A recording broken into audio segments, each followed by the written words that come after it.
So let me talk a bit about the vision for ALU more broadly, and then I'll also get Kim involved to talk about how this specific initiative started. So, my colleagues and I have, over the last 15 years, been on a quest to solve what we see as Africa's greatest challenge, which is the challenge of leadership. Right? We believe that if you analyze most of Africa's great challenges, or question why we haven't captured most of our greatest opportunities, the root cause normally boils down to leadership. And a lot has been done historically to deal with the symptoms of leadership, but not enough was being done to develop better leaders in the first place.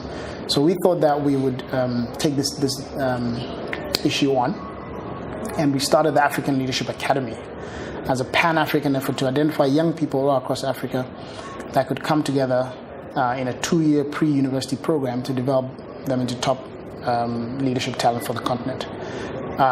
So far, that initiative has trained about 1,000 young leaders from about 45 countries in Africa. We've invested about 2 billion rand into that project, and because most of the students are selected and given full scholarships to come to this institution. Seeing the success of that, and there are many success stories of these young leaders who have graduated from this academy, gone to top universities around the world. About 80% of them will go to top colleges in the US. They'll go to Harvard and Stanford and MIT and all the best universities in the world. And coming back to Africa and starting to found companies and running for political office and so forth. We realized that we needed to do this at a much larger scale, and also set it up at the tertiary level so that these Africa's best brains wouldn't have to leave Africa. So that's what led us to now say we're going to launch a new network of universities that will be world-class. So our aspiration is not to build a university that's just good enough for Africa. Our aspiration is to build a network of universities that will be globally competitive, that will actually leapfrog. Because there are many things that are disadvantage about being in Africa. Poverty, lack of infrastructure, poor healthcare, and so forth. But one thing that we have going for us that no one else has is that we have a clean slate. And we don't have as much legacy. So we thought, let's use this clean slate to build the universities of the future, to disrupt education and create new models that are more effective, less costly, more relevant to the needs of employers, more in tune with the needs of the 21st century, etc. And that's what we're doing with this university. And it's in line with that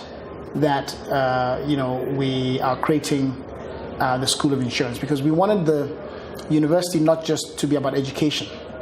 We want to use the university as a means to an end. The end is a transformation of Africa.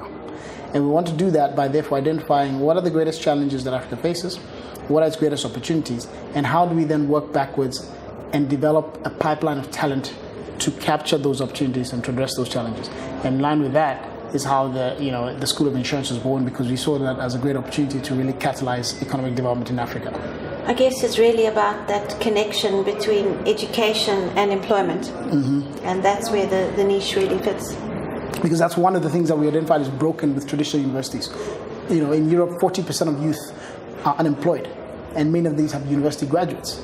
In Africa, 45% of university graduates are unemployed, and meanwhile, employers are looking for talent, right? Yeah. So one of the things we're doing differently is making sure that the talent we're producing is really aligned with the needs of industry, and this collaboration with insurance industry, of course, makes sense. Sure. So as I mentioned, we see this really as an initiative by the industry for the industry. So industry players can get involved in many ways. Firstly, we're looking for a large number of internships that the young people who are going through the undergraduate programs can spend every year 4 months of their year in work placement.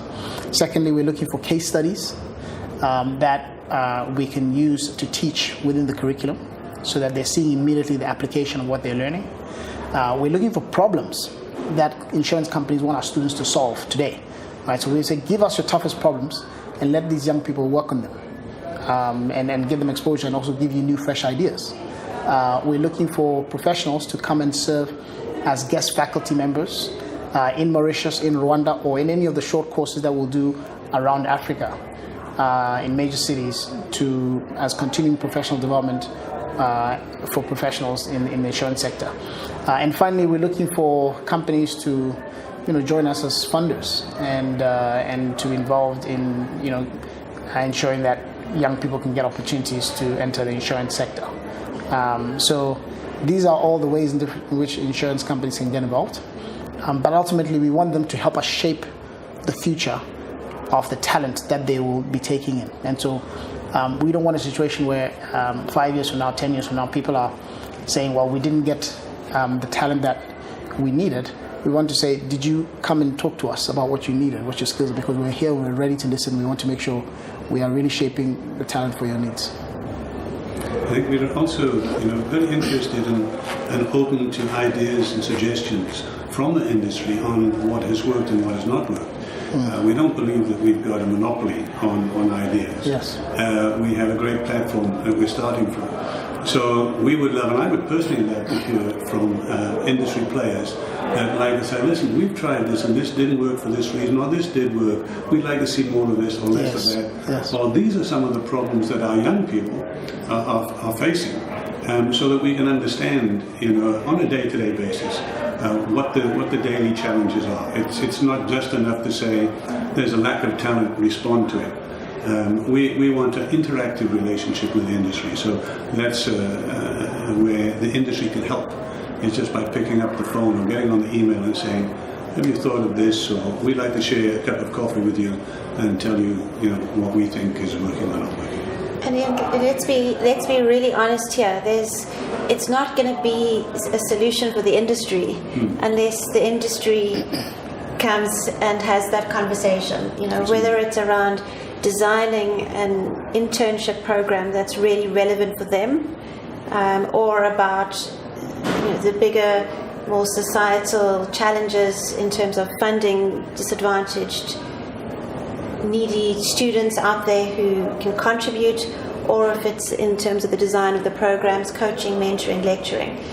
If we don't know and don't work together, then it's not an industry thing. Yeah. It's just a couple of people. Yeah.